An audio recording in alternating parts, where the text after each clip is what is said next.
Dear listeners, today is the final episode of this season. Do you already have a theory about who the killer is? Let's begin the story. Chapter 35: Suicide or Murder? At first, there was only talk of a terrible accident, the result of some inexplicable carelessness which perhaps the evidence at the inquest would help to elucidate. Medical assistance came too late. The unfortunate woman was indeed dead, frozen to death inside her own room. Further examination showed that she had received a severe blow at the back of the head, which must have stunned her and caused her to fall helpless beside the open window.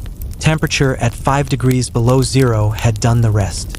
Detective Inspector Howell discovered close to the window a wrought iron gas bracket, the height of which corresponded exactly with the bruise at the back of Mrs. Owen's head. Hardly, however, had a couple of days elapsed when public curiosity was whetted by a few startling headlines, such as the halfpenny evening papers alone know how to concoct. The mysterious death in Percy Street. Is it suicide or murder? Thrilling details, strange developments, sensational arrest. What had happened was simply this. At the inquest, a few certainly very curious facts connected with Mrs. Owen's life had come to light, and this had led to the apprehension of a young man of very respectable parentage on a charge of being concerned in the tragic death of the unfortunate caretaker. To begin with, it happened that her life, which in an ordinary way should have been very monotonous and regular, seemed, at any rate latterly, to have been more than usually checkered and excited. Every witness who had known her in the past concurred in the statement that since October last a great change had come over the worthy and honest woman. I happened to have a photo of Mrs. Owen as she was before this great change occurred in her quiet and uneventful life, and which led, as far as the poor soul was concerned, to such disastrous results. Here she is to the life, added the funny creature, placing the photo before Polly, as respectable, as stodgy, as uninteresting as it is well possible for a member of your charming sex to be. Not a face, you will admit, to lead any youngster to temptation or to induce him to commit a crime. Nevertheless, one day all the tenants of the Rubens Studios were surprised and shocked to see Mrs. Owen, quiet, respectable Mrs. Owen, sallying forth at 6 o'clock in the afternoon, attired in an extravagant bonnet and a cloak trimmed with imitation astrakhan which, slightly open in front, displayed a gold locket and chain of astonishing proportions. Many were the comments, the hints, the bits of sarcasm leveled at the worthy woman by the frivolous confraternity of the brush. The plot thickened when from that day forth a complete change came over the worthy caretaker of the Rubens Studios. While she appeared day after day before the astonished gaze of the tenants and the scandalized looks of the neighbors, attired in new and extravagant dresses, her work was hopelessly neglected, and she was always out when wanted. There was, of course, much talk and comment in various parts of the Rubens Studios on the subject of Mrs. Owen's dissipations. The tenants began to put two and two together, and after a very little while the general consensus of opinion became firmly established that the honest caretaker's demoralization coincided week for week, almost day for day, with young Greenhill's establishment in number 8 studio. Everyone had remarked that he stayed much later in the evening than anyone else, and yet no one presumed that he stayed for purposes of work. Suspicions soon rose to certainty when Mrs. Owen and Arthur Greenhill were seen by one of the glass workmen dining together at Gambia's restaurant in Tottenham Court Road. The workman, who was having a cup of tea at the counter, noticed particularly that when the bill was paid the money came out of Mrs. Owen's purse. The dinner had been sumptuous veal cutlets, a cut from the joint, dessert, coffee, and liqueurs. Finally, the pair left the restaurant apparently very gay, young Greenhill smoking a choice cigar. Irregularities such as these were bound sooner or later to come to the ears and eyes of Mr. Ullman, the landlord of the Rubens Studios, and a month after the new year, without further warning, he gave her a week's notice to quit his house. Mrs. Owen did not seem the least bit upset when I gave her notice, Mr. Ullman declared in his evidence at the inquest. On the contrary, she told me that she had ample means, and had only worked latterly for the sake of something to do. She added that she had plenty of friends who would look after her, for she had a nice little pile to leave to anyone who would know how to get the right side of her. Nevertheless, in spite of this cheerful interview, Miss Bedford, the tenant of number 6 studio, had stated that when she took her key to the caretaker's room at 6:30 that afternoon she found Mrs. Owen in tears. The caretaker refused to be comforted, nor would she speak of her trouble to Miss Bedford. 24 hours later, she was found dead. The coroner's jury returned an open verdict, and Detective Inspector Jones was charged by the police to make some inquiries about young Mr. Greenhill, whose intimacy with the unfortunate woman had been universally commented upon. The detective, however, pushed his investigations as far as the Birkbeck Bank. There he discovered that after her interview with Mr. Allman, Mrs. Owen had withdrawn what money she had on deposit, some £800, the result of 25 years saving and thrift. But the immediate result of Detective Inspector Jones's labors was that Mr. Arthur Greenhill, lithographer, was brought before the magistrate at Bow Street on the charge of being concerned in the death of Mrs. Owen, caretaker of the Rubens Studios, Percy Street. Now that magisterial inquiry is one of the few interesting ones which I had the misfortune to miss, continued the man in the corner with a nervous shake of the shoulders. But you know as well as I do how the attitude of the young prisoner impressed the magistrate and police so unfavorably that, with every new witness brought forward, his position became more and more unfortunate. Yet he was a good-looking, rather coarsely built young fellow, with one of those awful Cockney accents which literally make one jump. But he looked painfully nervous, stammered at every word spoken, and repeatedly gave answers entirely at random. His father acted as lawyer for him, a rough-looking elderly man, who had the appearance of a common country attorney rather than of a London solicitor. The police had built up a fairly strong case against the lithographer. Medical evidence revealed nothing new. Mrs. Owen had died from exposure, the blow at the back of the head not being sufficiently serious to cause anything but temporary disablement. When the medical officer had been called in, death had intervened for some time. It was quite impossible to say how long, whether 1 hour or 5 or 12. The appearance and state of the room, when the unfortunate woman was found by Mr. Charles Pitt, were again gone over in minute detail. Mrs. Owen's clothes, which she had worn during the day, were folded neatly on a chair. The key of her cupboard was in the pocket of her dress. The door had been slightly ajar, but both the windows were wide open. One of them, which had the sash line broken, had been fastened up most scientifically with a piece of rope.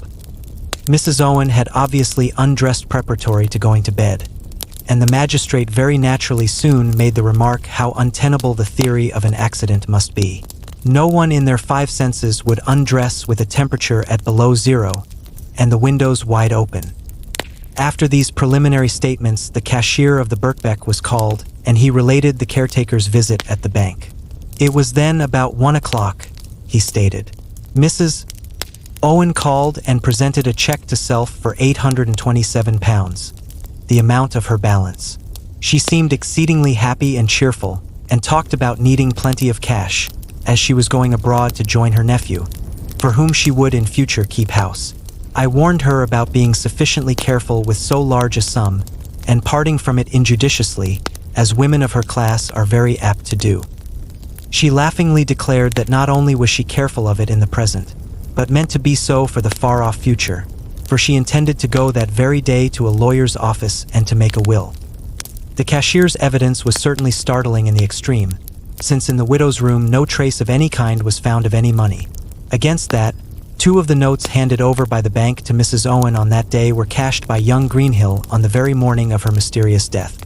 One was handed in by him to the West End Clothiers' Company, in payment for a suit of clothes, and the other he changed at the post office in Oxford Street. After that, all the evidence had of necessity to be gone through again on the subject of young Greenhill's intimacy with Mrs. Owen. He listened to it all with an air of the most painful nervousness. His cheeks were positively green. His lips seemed dry and parched, for he repeatedly passed his tongue over them, and when Constable E18 deposed that at 2 a.m. on the morning of February 2nd, he had seen the accused and spoken to him at the corner of Percy Street and Tottenham Court Road, young Greenhill all but fainted. The contention of the police was that the caretaker had been murdered and robbed during that night before she went to bed, that young Greenhill had done the murder, seeing that he was the only person known to have been intimate with the woman, and that it was, moreover, proved unquestionably that he was in the immediate neighborhood of the Rubens Studios at an extraordinarily late hour of the night. His own account of himself, and of that same night, could certainly not be called very satisfactory. Mrs. Owen was a relative of his late mother's. he declared. He himself was a lithographer by trade, with a good deal of time and leisure on his hands. He certainly had employed some of that time in taking the old woman to various places of amusement. He had on more than one occasion suggested that she should give up menial work and come and live with him, but unfortunately she was a great deal imposed upon by her nephew, a man of the name of Owen, who exploited the good-natured woman in every possible way, and who had on more than one occasion made severe attacks upon her savings at the Birkbeck Bank. Severely cross-examined by the prosecuting counsel about this supposed relative of Mrs. Owen, Greenhill admitted that he did not know him, had, in fact, never seen him. He knew that his name was Owen, and that was all. His chief occupation consisted in sponging on the kind-hearted old woman, but he only went to see her in the evenings, when he presumably knew that she would be alone, and invariably after all the tenants of the Rubens Studios had left for the day. I don't know whether at this point it strikes you at all, as it did both magistrate and counsel, that there was a direct contradiction in this statement and the one made by the cashier of the Birkbeck on the subject of his last conversation with Mrs. Owen. "I am going abroad to join my nephew, for whom I am going to keep house," was what the unfortunate woman had said. Now Greenhill, in spite of his nervousness and at times contradictory answers, strictly adhered to his point that there was a nephew in London who came frequently to see his aunt. Anyway, the sayings of the murdered woman could not be taken as evidence in law. Mr. Greenhill Sr. put the objection, adding, "There may have been two nephews, which the magistrate and the prosecution were bound to admit." With regard to the night immediately preceding Mrs. Owen's death, Greenhill stated that he had been with her to the theater, had seen her home, and had had some supper with her in her room. Before he left her, at 2 a.m., she had of her own accord made him a present of £10, saying, "I am a sort of aunt to you, Arthur, and if you don't have it, Bill is sure to get it." She had seemed rather worried in the early part of the evening, but later on she cheered up. "Did she speak at all about this nephew of hers or about her money affairs?" asked the magistrate. Again the young man hesitated, but said, "No, she did not mention either Owen or her money affairs." "If I remember rightly," added the man in the corner, "for recollect I was not present, the case was here adjourned." But the magistrate would not grant bail. Greenhill was removed looking more dead than alive, though everyone remarked that Mr. Greenhill Sr. looked determined and not the least worried. In the course of his examination on behalf of his son, of the medical officer and one or two other witnesses, he had very ably tried to confuse them on the subject of the hour at which Mrs. Owen was last known to be alive. He made a very great point of the fact that the usual morning's work was done throughout the house when the inmates arrived. Was it conceivable, he argued, that a woman would do that kind of work overnight, especially as she was going to the theater, and therefore would wish to dress in her smarter clothes? It certainly was a very nice point leveled against the prosecution, who promptly retorted, just as conceivable as that a woman in those circumstances of life should, having done her work, undress beside an open window at 9 o'clock in the morning with the snow beating into the room. Now it seems that Mr. Greenhill Sr. could produce any amount of witnesses who could help to prove a conclusive alibi on behalf of his son. If only some time subsequent to that fatal 2 a.m. the murdered woman had been seen alive by some chance passerby. However, he was an able man and an earnest one, and I fancy the magistrate felt some sympathy for his strenuous endeavors on his son's behalf. He granted a week's adjournment, which seemed to satisfy Mr. Greenhill completely. In the meanwhile, the papers had talked of and almost exhausted the subject of the mystery in Percy Street. There had been, as you no doubt know from personal experience, innumerable arguments on the puzzling alternatives. Accident? Suicide? Murder? A week went by, and then the case against young Greenhill was resumed. Of course, the court was crowded. It needed no great penetration to remark at once that the prisoner looked more hopeful, and his father quite elated. Again, a great deal of minor evidence was taken, and then came the turn of the defense. Mr. Greenhill called Mrs. Hall, confectioner of Percy Street, opposite the Rubens Studios. She deposed that at 8 o'clock in the morning of February 2nd, while she was tidying her shop window, she saw the caretaker of the studios opposite, as usual, on her knees, her head and body wrapped in a shawl, cleaning her front steps. Her husband also saw Mrs. Owen, and Mrs. Hall remarked to her husband how thankful she was that her own shop had tiled steps, which did not need scrubbing on so cold a morning. Mr. Hall, confectioner of the same address, corroborated this statement, and Mr. Greenhill, with absolute triumph, produced a third witness, Mrs. Martin of Percy Street, who from her window on the second floor had, at 7:30 a.m., seen the caretaker shaking mats outside her front door. The description this witness gave of Mrs. Owen's get-up, with the shawl round her head, coincided point by point with that given by Mr. and Mrs. Hall. After that, Mr. Greenhill's task became an easy one. His son was at home having his breakfast at 8 o'clock that morning. Not only himself, but his servants would testify to that. The weather had been so bitter that the whole of that day Arthur had not stirred from his own fireside. Mrs. Owen was murdered after 8 a.m. on that day, since she was seen alive by 3 people at that hour. Therefore his son could not have murdered Mrs. Owen. The police must find the criminal elsewhere, or else bow to the opinion originally expressed by the public that Mrs. Owen had met with a terrible untoward accident, or that perhaps she may have willfully sought her own death in that extraordinary and tragic fashion. Before young Greenhill was finally discharged, 1 or 2 witnesses were again examined, chief among these being the foreman of the glassworks. He had turned up at the Rubens Studios at 9 o'clock and been in business all day. He averred positively that he did not specially notice any suspicious-looking individual crossing the hall that day. But he remarked with a smile, "I don't sit and watch everyone who goes up and down stairs. I am too busy for that. The street door is always left open. Anyone can walk in, up or down, who knows the way." That there was a mystery in connection with Mrs. Owen's death. Of that the police have remained perfectly convinced. Whether young Greenhill held the key of that mystery or not, they have never found out to this day. I could enlighten them as to the cause of the young lithographer's anxiety at the magisterial inquiry. But, I assure you, I do not care to do the work of the police for them. Why should I? Greenhill will never suffer from unjust suspicions. He and his father alone, besides myself, know in what a terribly tight corner he all but found himself. The young man did not reach home till nearly 5 o'clock that morning. His last train had gone. He had to walk, lost his way, and wandered about Hampstead for hours.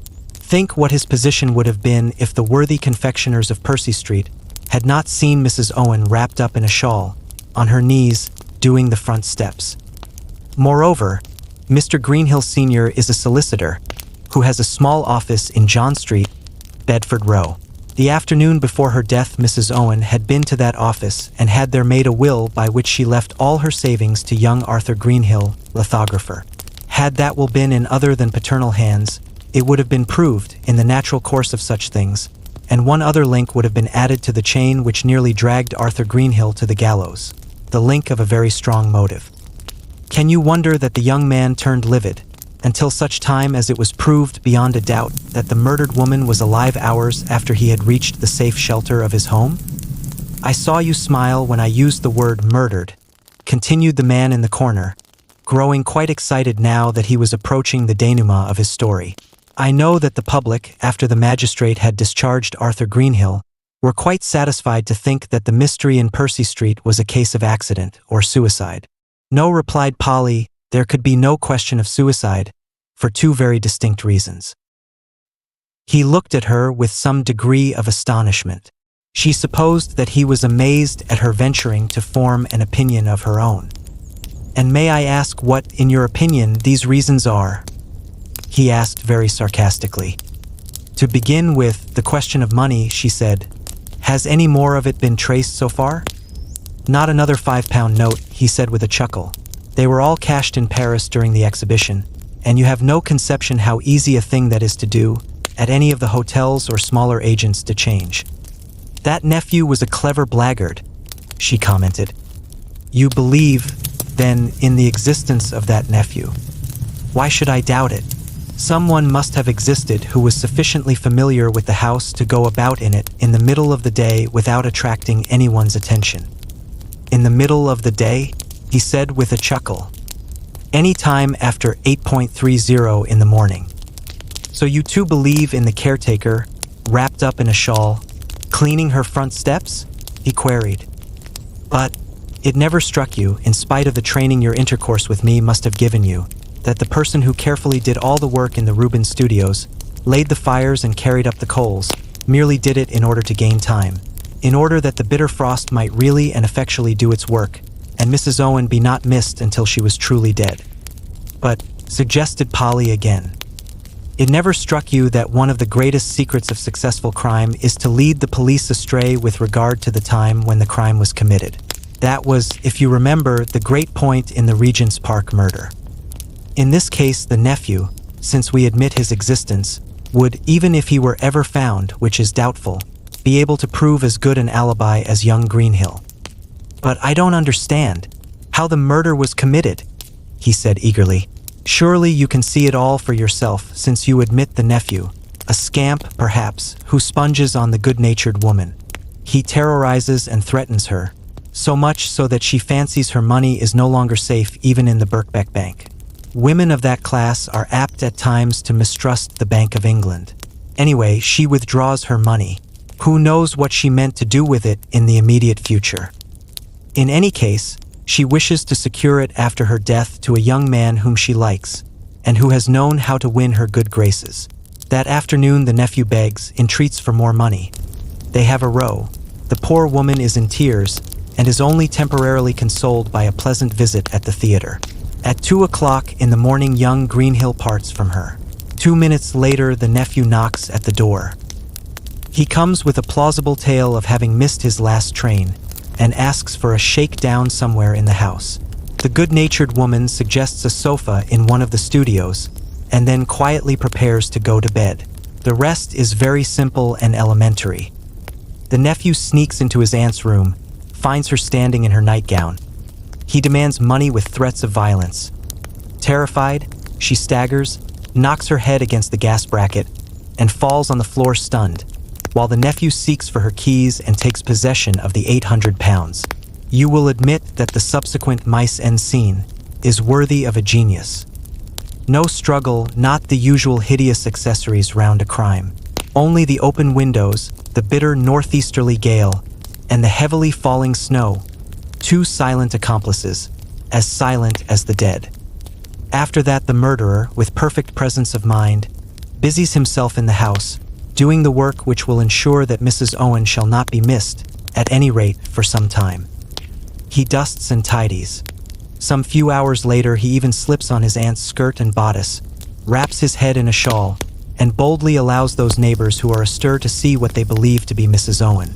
Then he goes back to her room, resumes his normal appearance, and quietly leaves the house.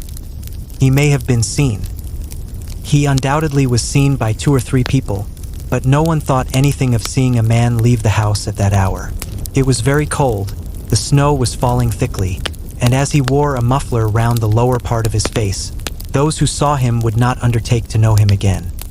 That man was never seen nor heard of again, Polly asked. He has disappeared off the face of the earth. The police are searching for him, and perhaps someday they will find him. Then society will be rid of one of the most ingenious men of the age. The killer is so calm and fully prepared for escape. It's a bit chilling. Chapter 36, the end. He had paused, absorbed in meditation. The young girl also was silent. Some memory too vague as yet to take a definite form was persistently haunting her. One thought was hammering away in her brain and playing havoc with her nerves. That thought was the inexplicable feeling within her that there was something in connection with that hideous crime which she ought to recollect. Something which, if she could only remember what it was, would give her the clue to the tragic mystery, and for once ensure her triumph over this self-conceited and sarcastic scarecrow in the corner. He was watching her through his great bone-rimmed spectacles, and she could see the knuckles of his bony hands, just above the top of the table, fidgeting, till she wondered if there existed another set of fingers in the world which could undo the knots his lean ones made in that tiresome piece of string. Then suddenly, apropos of nothing, Polly remembered. The whole thing stood before her short and clear like a vivid flash of lightning. Mrs. Owen lying dead in the snow beside her open window, one of them with a broken sash line, tied up most scientifically with a piece of string. She remembered the talk there had been at the time about this improvised sash line. That was after young Greenhill had been discharged, and the question of suicide had been voted an impossibility. Polly remembered that in the illustrated paper's photographs appeared of this wonderfully knotted piece of string, so contrived that the weight of the frame could but tighten the knots, and thus keep the window open. She remembered that people deduced many things from that improvised sash line, chief among these deductions being that the murderer was a sailor. So wonderful, so complicated, so numerous were the knots which secured that window frame. But Polly knew better. In her mind's eye she saw those fingers, rendered doubly nervous by the fearful cerebral excitement, grasping at first mechanically, even thoughtlessly, a bit of twine with which to secure the window. Then the ruling habit strongest through all, the girl could see it. The lean and ingenious fingers fidgeting with that piece of string, tying knot after knot, more wonderful, more complicated, than any she had yet witnessed. "If I were you," she said, without daring to look into that corner where he sat, "I would break myself of the habit of perpetually making knots in a piece of string." He did not reply, and at last Polly ventured to look up. The corner was empty, and through the glass door beyond the desk, where he had just deposited his few coppers, she saw the tails of his tweed coat, his extraordinary hat, his meager, shriveled-up personality, fast disappearing down the street. Miss Polly Burton, of the Evening Observer, was married the other day to Mr. Richard Frobisher, of the London Mail. She has never set eyes on the man in the corner from that day to this. The story ends here. We're so glad we spent this time with you. What stories would you like to hear next? Or would you like to share your thoughts? We always welcome you. We hope to see you again soon.